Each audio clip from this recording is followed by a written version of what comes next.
AITA for taking legal action after my brother's fiancée falsely claimed I got her pregnant. By 31, I thought I knew what kind of drama my family was capable of. My older brother Brandon could be stubborn, my mom could cry before anyone finished a sentence, and my dad treated silence like a personality trait.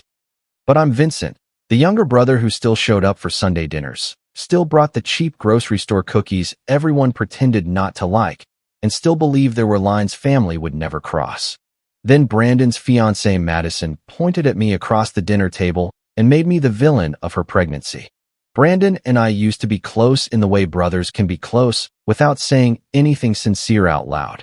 We insulted each other's grilling skills, saved each other from awkward conversations at family gatherings, and sent each other dumb videos at midnight with no explanation. He was 4 years older, so growing up he acted like he had raised me himself, even though most of his advice was terrible. When he met Madison, I was happy for him at first. She was 29, polished, sweet when she wanted to be, and very good at making people feel like they had been chosen for special access to her feelings. My mom, Elaine, adored her almost immediately. She said Madison brought softness into the family, which was my mom's way of saying Madison cried easily and remembered birthdays. My dad, Richard, didn't say much about her, but that wasn't unusual. Dad communicated approval by not changing the subject. For the first few months, Madison was fine around me. Friendly, maybe a little too familiar, but nothing I thought was dangerous. She laughed too hard at jokes that weren't funny. She remembered small things I said and brought them up later like we had shared a private moment. If Brandon teased me, she would say, "Leave Vincent alone. He actually listens when people talk." At first, I took it as her trying to fit in.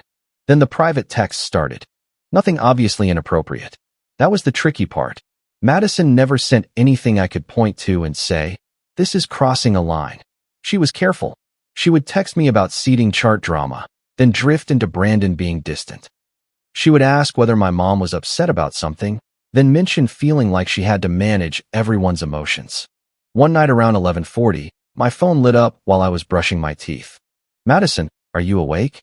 I stared at it for a minute, already annoyed. Then I replied, "Me, everything okay?" "Madison, I don't know. You ever feel like Brandon hears people but doesn't actually listen?" "Me, that sounds like something you should talk to him about." "Madison, you're easier to talk to." "Me, I'm not the person you're marrying." She didn't answer for 20 minutes. Then she sent a little sad face emoji and wrote, "You're right. Sorry. Forget I said anything." I did not forget it. I just filed it under weird boundary issue and moved on. That became the pattern. She would reach out. I would keep it short. She would act embarrassed, and then a week later she would do it again. I never flirted with her. I never met her alone. I never called her unless Brandon was already part of the conversation. If she texted something emotional, I redirected her back to Brandon. I thought I was being careful enough. The wedding planning made everything worse. My mom treated the wedding like it was proof our family was healthy. She started a group chat called Wedding Crew, even though half the people in it had no business weighing in on floral arrangements. My Aunt Carol treated every RSVP update like breaking news. Brandon became tense and defensive, like every disagreement was a test of whether he was ready to be a husband. Madison floated through all of it as the sweet, overwhelmed bride. If she changed her mind on something, she said she felt unheard. If Brandon pushed back, she said he was embarrassing her. If my mom tried to help, Madison cried and said she was grateful but exhausted. Somehow, every conversation ended with somebody comforting Madison. At one Sunday dinner, she complained that the engagement dinner seating chart was making her anxious because certain people might make things uncomfortable. My mom touched her arm and said, "This family needs something happy. Let's not ruin it with old grudges or attitudes." I remember looking up from the cheap cookie tray I had brought and thinking, what old grudges? What attitudes? Madison glanced at me for half a second, then looked away. Brandon didn't notice. Or maybe he did and decided not to. The dinner where everything exploded happened about 6 weeks before the wedding. It was at my parents' house, the same rectangular dining table we had eaten at for years, with the leaf added in the middle because Aunt Carol had invited herself. My mom made baked chicken, mashed potatoes, green beans, and a salad nobody touched. Madison sat beside Brandon, wearing a cream sweater and barely eating. I noticed she kept rubbing her hands together under the table. Brandon looked nervous too, but in a different way. He was quiet, jaw tight, eyes down. I figured they had fought in the car. Halfway through dinner, my mom asked about the engagement dinner deposits. Madison smiled like she was about to cry. "There's something we need to tell everyone," she said. The room went still. Brandon reached for her hand. Madison placed her other hand over her stomach. "I'm pregnant," she said. For about 3 seconds, there was silence. Then my mom gasped, pushed back her chair, and started crying before anyone had asked a single question. Aunt Carol said, "Oh my God, a baby," like she had personally ordered one. My dad's eyebrows went up, which for him was basically fireworks. Brandon smiled, but it was strained. I looked at him and said, "Congratulations, man." He didn't look back at me. That was the first moment I felt something cold move through my chest. Madison wiped under her eye, even though I didn't see any tears yet. "It's complicated," she said. My mom froze with her arms halfway around Madison. "What do you mean complicated?" she asked. Madison stared at the table. Brandon's hand tightened around hers. "I didn't want to say this in front of everyone," Madison whispered. "But Vincent knows why this is complicated." Everyone looked at me. I actually laughed once because I thought I had misunderstood her. "What are you talking about?" I said. Madison closed her eyes. "Please don't make me say it." My fork was still in my hand. I remember that because I set it down very carefully, like the sound might decide what happened next. "Madison," I said, "what are you talking about?" She looked at Brandon, then at my mother, and finally at me. "After Brandon and I had that fight," she said. "That night, you said it would be okay. You said nobody had to know." My skin went hot and numb at the same time. "No," I said. "No, absolutely not." Brandon stood so fast his chair slammed into the wall behind him. "You touched my fiancée," he said. I stood too, but I held my hands out, palms open. "No. Brandon, look at me. That never happened." Madison started crying for real then, or at least loudly enough that it didn't matter. "I didn't want to ruin the family," she said. "I didn't want to hurt anyone." Brandon came around the table and grabbed my collar before I had time to move. He shoved me back against the sideboard hard enough that a framed photo rattled against the wall. "Tell me she's lying," he said. "Look me in the face and say it." "She is lying," I said. "I swear to you, she is lying." His face twisted like he wanted to believe me and hated me for making him try. My mom was sobbing now. Aunt Carol had her phone in her hand, thumb moving. My dad stood up slowly. "Get your hands off him, Brandon," Dad said. For half a second, I felt relief. Then Dad looked at me and said, "Vincent, get out." I stared at him. "Dad," I said, "you can't be serious." His voice dropped. I never thought I'd see this from one of my sons. That landed harder than Brandon's hands on my shirt. My mom cried, "Please don't make this uglier than it already is." I looked at Madison. She was behind Brandon now, one hand over her mouth, eyes red, shoulders shaking. But when our eyes met, the crying paused for just a second. Not stopped. Paused. Like she was checking whether I understood the room belonged to her now. I left without my jacket. In the driveway, I sat in my car with both hands on the wheel and tried to make my brain form one complete thought. My phone buzzed before I even started the engine. "Brandon, you're dead to me." Then the family group chat started. "Aunt Carol, I hope one day you understand what you destroyed." "Mom, Vincent, please do not contact Madison directly. She is fragile right now." "Aunt Carol, this is not something a woman would lie about." Dad did not text. Somehow that felt worse. I watched the messages come in one after another. Cousins who had not spoken to me in months suddenly had opinions. One wrote, "Bro, what the hell is wrong with you?" Another said, "Stay away from the wedding. You've done enough." Then I got removed from wedding crew. 5 minutes later, someone added me back to family stuff, our normal family chat, where Aunt Carol had already posted. Out of respect for Brandon and Madison, we should not spread details, but Vincent needs prayers and serious reflection. It would have been funny if it weren't my life. My mom called me that night. I almost didn't answer, but some stupid part of me still believed a parent would eventually ask for my side. She didn't. "Vincent," she said, voice trembling, "I need you to promise me you won't come to the engagement dinner. You're asking me not to come because of something that never happened." We were all in shock. You believed her in minutes. She was crying. So was I, Mom. I just did it later, where nobody could see. She got quiet. Then she said, This is not something a woman would lie about. I closed my eyes. That sentence is going to look bad later, I said. Please don't threaten me. I'm not threatening you. I'm telling you I'm going to remember exactly what you said. After we hung up, I sat on the edge of my bed and felt the kind of anger that makes you want to do something stupid just to prove you exist. I wanted to drive back to my parents' house. I wanted to scream. I wanted to call Brandon and say every cruel thing I knew would hurt him. Instead, I opened my laptop. A lie like that wants emotion. I decided to give it paperwork. I started with screenshots. Every text from Madison. Every message from Brandon.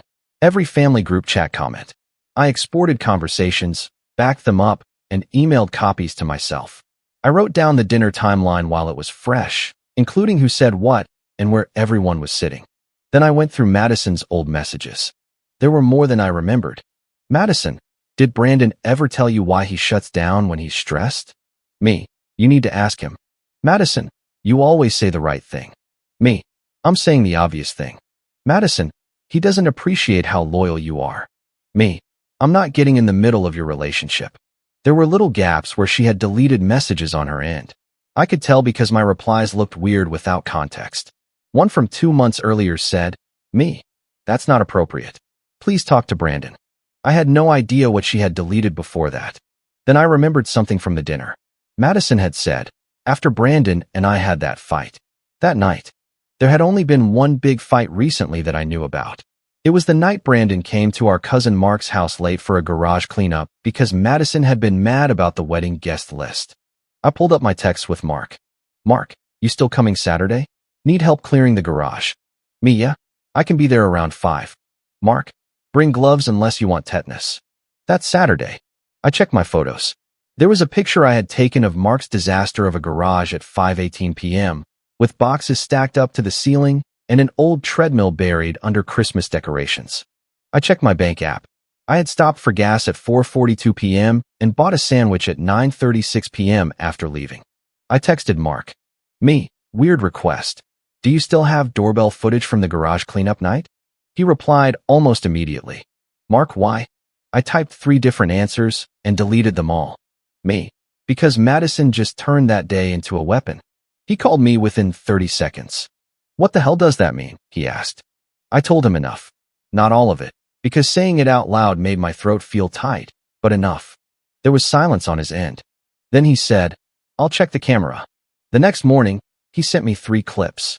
The first showed me arriving at 5:07 p.m., carrying a pack of bottled water and wearing the same gray hoodie in my garage photo. The second showed Brandon arriving at 6:13, walking up the driveway while looking at his phone.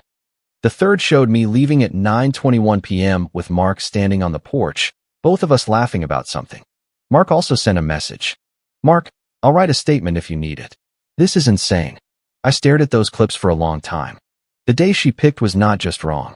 It was impossible. That should have made me feel better. It did, for about 5 minutes. Then it made me furious. Because Madison had not made a mistake. She had chosen a night tied to a real fight with Brandon, probably assuming nobody would remember where I was. She had wrapped her lie around something true enough to sound believable. That afternoon, Madison texted me privately. "Madison, please don't make this harder. I already protected you more than you deserve." My hands went cold. I typed back one sentence. "Me, do not contact me privately again." She replied almost instantly.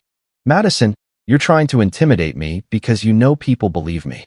I did not answer. An hour later, my mom called. I let it go to voicemail. Her message was shaky. "Vincent, Madison is very upset. She says you're being cold and aggressive. Please, honey, don't make this worse. We can sit down as a family if you just tell the truth." The truth. That word started to feel like an insult. By Monday morning, I had barely slept. I had screenshots, footage, receipts, and a sick feeling that none of it would matter if I kept fighting inside the family's rules. Madison understood my family better than I wanted to admit. She knew my mom would follow the tears. She knew my dad would punish first and ask later.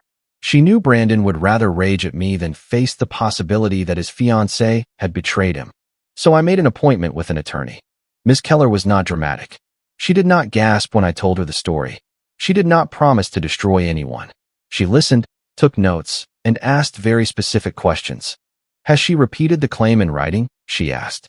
Not directly, I said. She implied it in texts. My family has repeated it. Has anyone outside immediate family heard it? My aunt has probably told half the bloodline by now. Do you have proof you were somewhere else on the date she is referencing? Yes. Good. Do not argue with the accusation. Preserve the evidence. I let out a bitter laugh. That's hard when your entire family thinks you slept with your brother's fiancée. Ms. Keller looked at me over her glasses. Stop trying to win arguments with people who already convicted you, she said. Build a record. That sentence changed everything. She explained that the goal was not revenge. It was protection. A false statement repeated to relatives, friends, wedding guests, or anyone connected to my personal life could still damage me. If Madison intended to tie me to a pregnancy, there needed to be a clear record that I denied the claim, preserved evidence, and requested proper legal paternity procedures if she tried to name me. No private calls. No emotional text fights. No meeting Madison alone. No letting relatives drag me into group chat trials. Everything in writing, Ms. Keller said. And if they want to keep accusing you, they can do it knowing there is a paper trail. 2 days later, Madison received a cease and desist letter. It was not like on TV. It did not call her evil. It did not threaten jail or use dramatic language. It stated that she had made false statements suggesting I had sexual contact with her and could be the father of her pregnancy. It demanded she stop repeating or implying that claim, preserve relevant communications, and direct further communication through counsel. It also stated that if paternity was formally alleged, I would respond through appropriate legal channels. That was it. It scared her anyway. My phone exploded within an hour.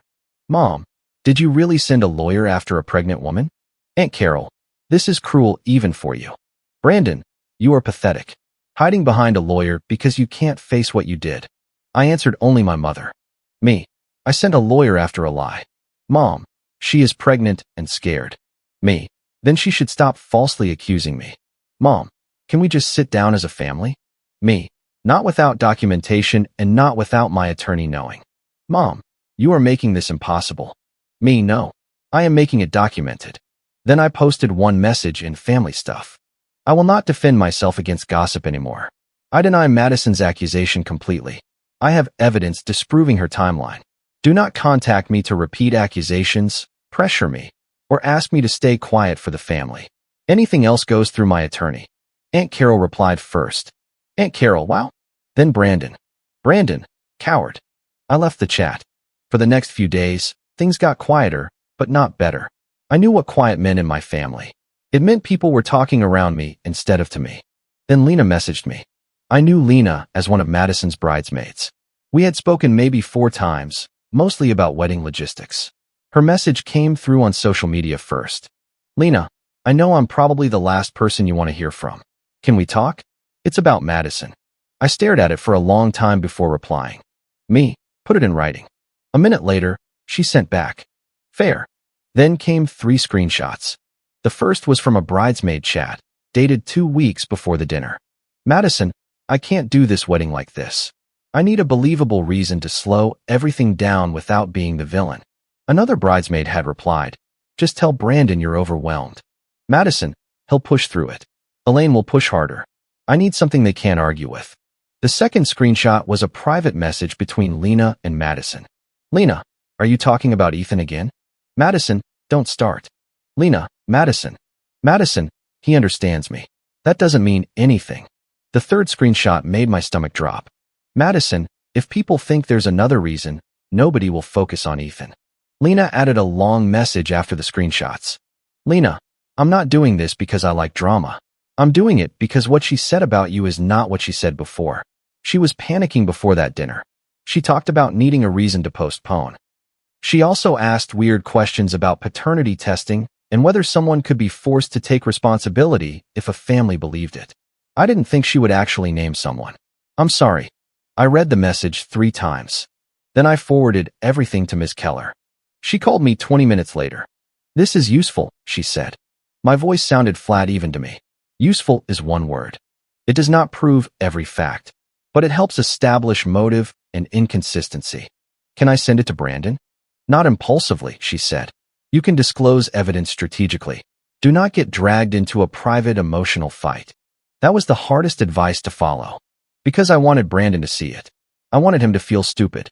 I wanted him to feel exactly as small as he had made me feel when his hands were on my collar and our father told me to leave. But Ms. Keller was right. Madison had survived by turning feelings into weapons. I could not beat her by throwing mine into the same room. The Ethan part came into focus slowly.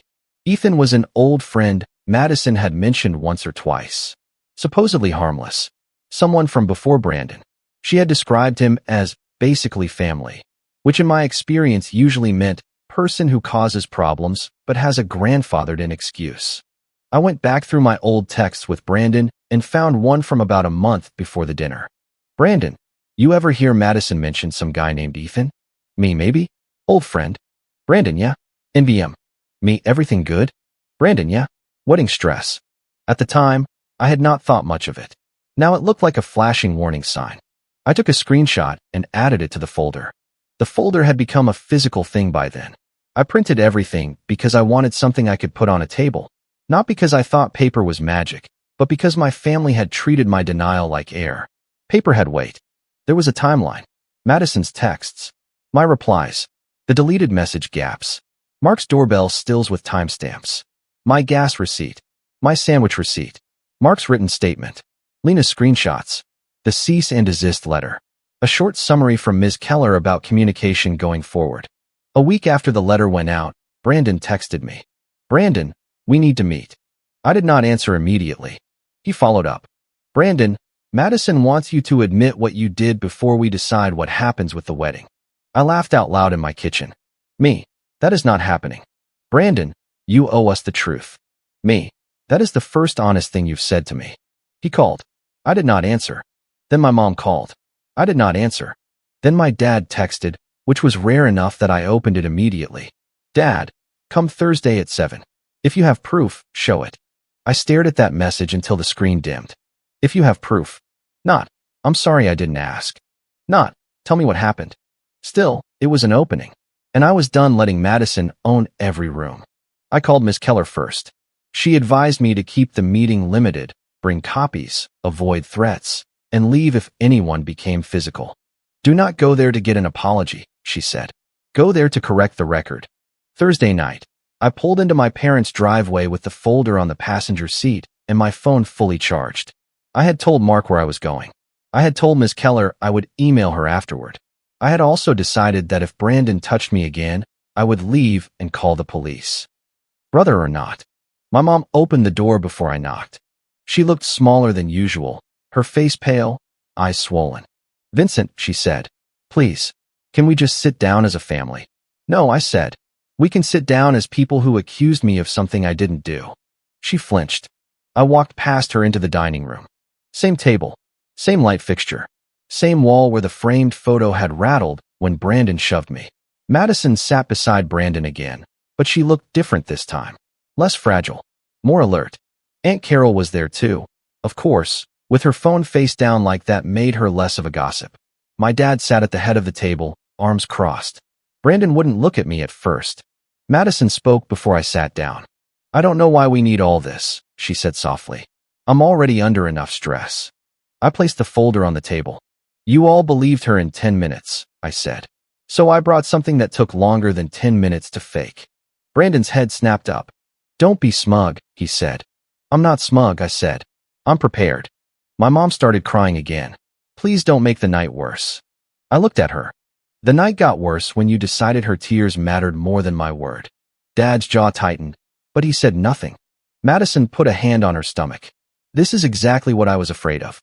You're trying to intimidate me. No, I said. I am not having a private conversation with someone who already lied about being alone with me. So I'm going to say this once, in front of everyone. Brandon stood halfway out of his chair. You don't have the right to talk to her like that. I looked at him and kept my voice level. You gave her the whole room. Now I'm taking 5 minutes for the truth. For once, nobody interrupted. I opened the folder. First, I handed out the timeline. The night Madison was implying it happened was the garage cleanup night at Mark's. I showed the group texts arranging it. I showed the photo I took at 5:18. I showed the gas receipt from before I arrived and the sandwich receipt from after I left. Then I placed the doorbell stills in the center of the table. Me arriving at 5:07. Brandon arriving at 6:13. Me leaving at 9:21. Mark's written statement confirming I had been there the entire time. Aunt Carol leaned forward despite herself. My dad picked up the still of me leaving and studied it like the timestamp might change if he stared hard enough. Brandon swallowed. Madison said, "That doesn't prove it didn't happen another time." There it was. The shift. Not, "That's fake." Not, "That's not the night." Just the accusation trying to move after the first version collapsed. I looked at her. "Then say the date." She blinked. "What?" "Say the date." "Say when." "Say where." "Say one specific thing I can verify." Her mouth opened, then closed. My mom whispered, "Madison?" Madison's eyes filled again, but this time the tears looked late to the meeting. "I was confused," she said. "I was under pressure. You were specific enough to get me thrown out of this house." Brandon rubbed his hands over his face. I kept going. I showed the private texts. Not every single one, because some were just tedious, but enough. Her late-night messages. Her, "You're easier to talk to." My replies telling her to talk to Brandon. My message saying I was not getting in the middle of their relationship. Then I showed the private warning she sent after the dinner. "Please don't make this harder. I already protected you more than you deserve." Dad finally spoke. "Madison," he said. "What does that mean?" She shook her head. "He's twisting it." "How?" I asked. "You saved everything like you were planning this," she snapped. The room went silent. There was the real Madison. Not sobbing. Not fragile. Angry that the trap had walls. I leaned back. "I saved everything because you kept crossing lines and I didn't trust it." "You're trying to scare me," she said. "No. I'm asking for proof. And if you intend to claim I'm connected to your pregnancy, then there can be a proper legal paternity process when appropriate." At the word paternity, Madison's face changed. It was quick, but everyone saw it. Her eyes sharpened. Her hand dropped from her stomach. Her voice got harder. "You can't force me to be humiliated like this." I almost laughed. "You humiliated me first. In this room. I'm asking for proof." My mom covered her mouth. Brandon stared at Madison. Then I pulled out Lena's screenshots. I did not hand them to Madison first. I handed them to Brandon. His hand shook as he read. "I need a believable reason to slow everything down without being the villain. If people think there's another reason, nobody will focus on Ethan." The room had a different kind of silence now. Not shock. Recognition. Aunt Carol reached for the papers. Brandon didn't let go. "Who is Ethan?" Dad asked. Nobody answered. I looked at Brandon. "You asked me about him a month ago." Brandon closed his eyes. My mom turned to him. "Brandon." He sat down hard. "I saw a message," he said. Madison's head whipped toward him. "Don't." But Brandon kept talking, voice rough. "I saw his name on her phone. Something like, 'I can't stop thinking about that night.'" I asked her. She said it was old, that he was dramatic, that I was insecure. My chest tightened, but not with surprise. With disappointment, so sharp it almost felt clean. I said, "And then when she pointed at me, you chose that version instead." He looked at me, eyes wet. "I didn't think." "No," I said. "You thought. You just picked the easier truth." Madison stood up. "I was scared," she said. "I was confused. Everyone was pressuring me about the wedding, and Brandon was always angry, and Vincent acted like he cared." "Do not put your lie on my politeness," I said. She started crying again, but nobody moved to comfort her. That was when I knew the room had finally shifted. Not because they suddenly became fair people. Because Madison had lost control of the story. Brandon asked one question, barely above a whisper. "Is it Ethan's?" Madison did not answer. My mom sat down like her legs stopped working. Aunt Carol whispered, "Oh my God." I looked at her. "No, you don't get to whisper now. You were loud when you thought it was me." Her face went red. Dad put both hands flat on the table. "Vincent," he said slowly, "I should have asked sooner." I nodded once. "Yes," I said. "You should have." Madison tried to leave the room, but Brandon stopped her, not by touching her, just by saying her name in a voice I had never heard from him. "Madison." She turned around. He looked destroyed. Was any of it true? She wiped her face. I didn't know what else to do. That was not an answer, but it was enough. The wedding died in that sentence. The aftermath was not clean. People think truth lands like a judge's gavel, and everyone immediately knows where they stand. It does not. Truth lands like a dropped glass. Even after the noise, you keep finding pieces under furniture. Brandon canceled the wedding 2 days later, or postponed it first, according to my mother, because she could not say canceled without crying. Deposits were lost. The engagement dinner never happened. The RSVP spreadsheet became a family artifact nobody wanted to open. Madison moved out of Brandon's place within a week. Her family tried to frame it as stress and privacy, but too many people had seen the original group chat. Too many relatives had received Aunt Carol's dramatic little warnings about praying for me and supporting the poor pregnant girl. Ms. Keller sent a formal demand for written retraction. Again, not TV drama. No courtroom. No shouting. Just a letter stating that Madison had made false statements about me, that evidence contradicted her claims, and that she needed to provide a written correction to the people who had been told or exposed to the accusation. Madison resisted at first. She called it harassment through Brandon, then through my mom, then through some cousin who should have minded her business. I answered none of them directly. Ms. Keller handled it. A correction is not an apology, she told me, but it is enforceable. Eventually, Madison signed a written statement saying her implication that I had sexual contact with her was false, that I was not the father of her pregnancy, and that she had no basis to claim otherwise. It was stiff and lawyered up and completely lacking in remorse. I did not care. Remorse was private. Retraction was useful. Then came Aunt Carol.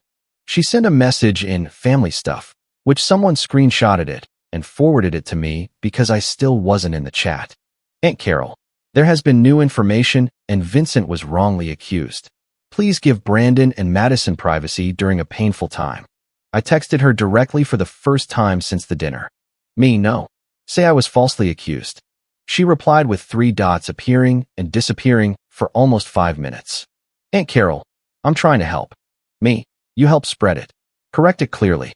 Aunt Carol, Vincent, everyone knows what I meant. Me, they knew what you meant when you implied I destroyed my brother's life too. An hour later, she sent another message.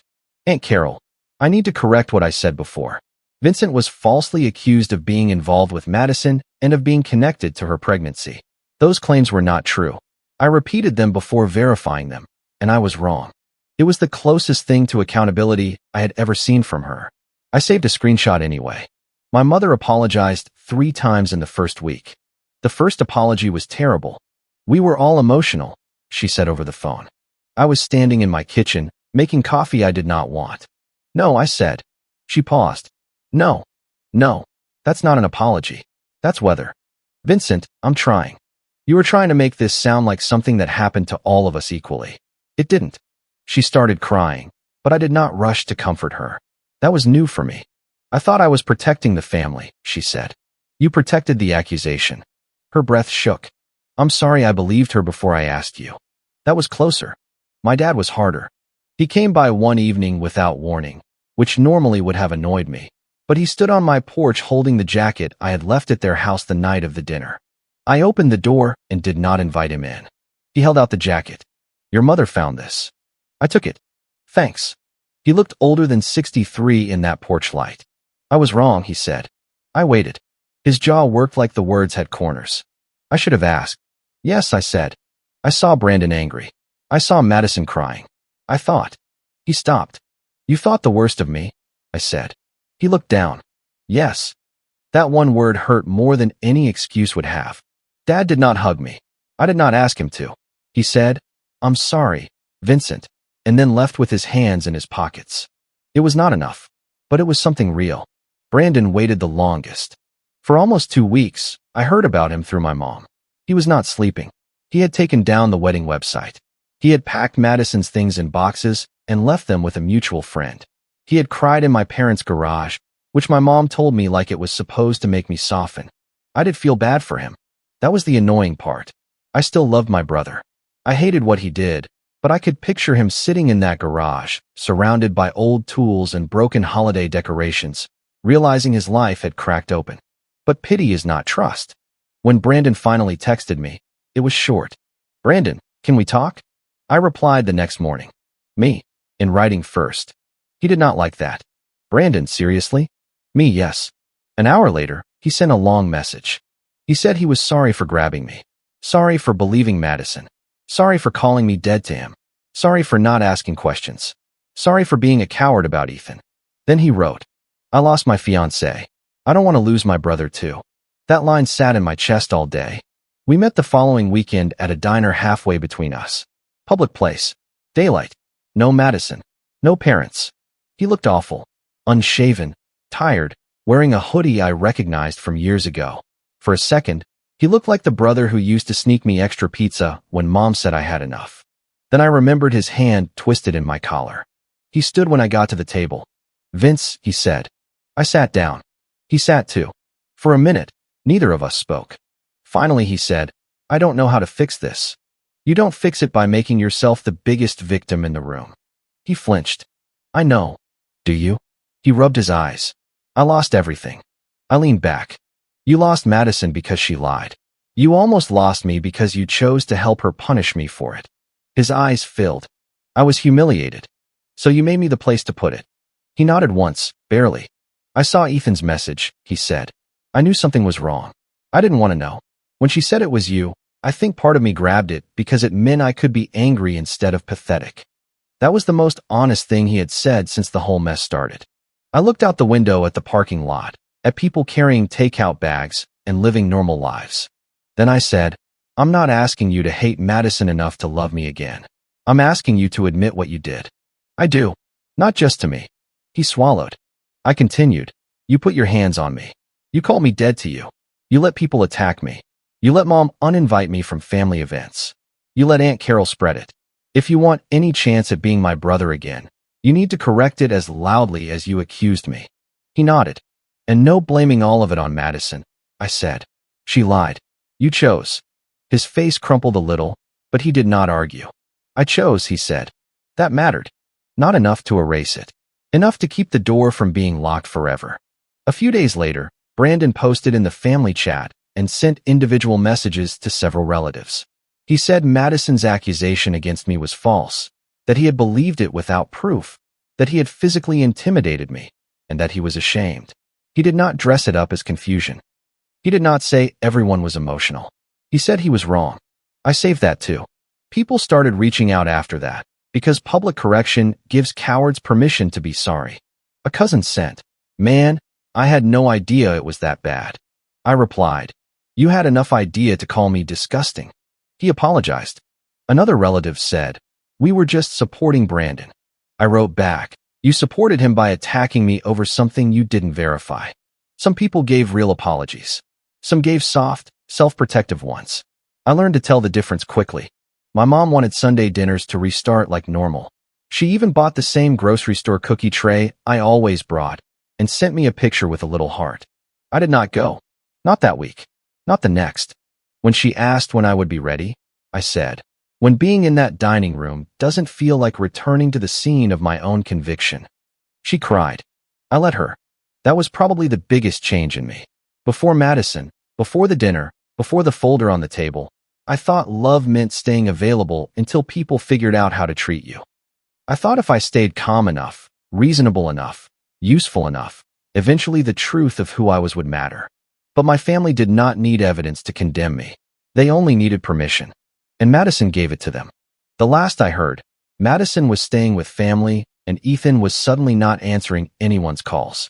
I do not know what happened with the pregnancy beyond the fact that Madison's written retraction made clear I was not involved. I did not chase more details. Curiosity can become another leash if you let it. Ms. Keller told me to keep every document. I did. The folder is still in my desk.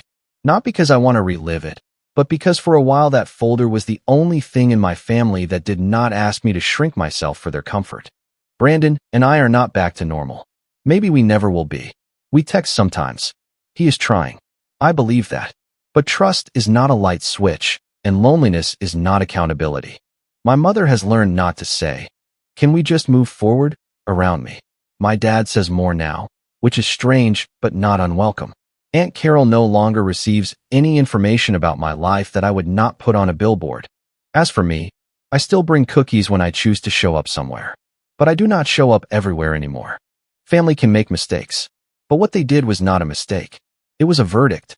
And I finally learned I did not have to serve the sentence. If you like the stories, don't forget to leave a comment and support the channel by subscribing. See you in the upcoming stories.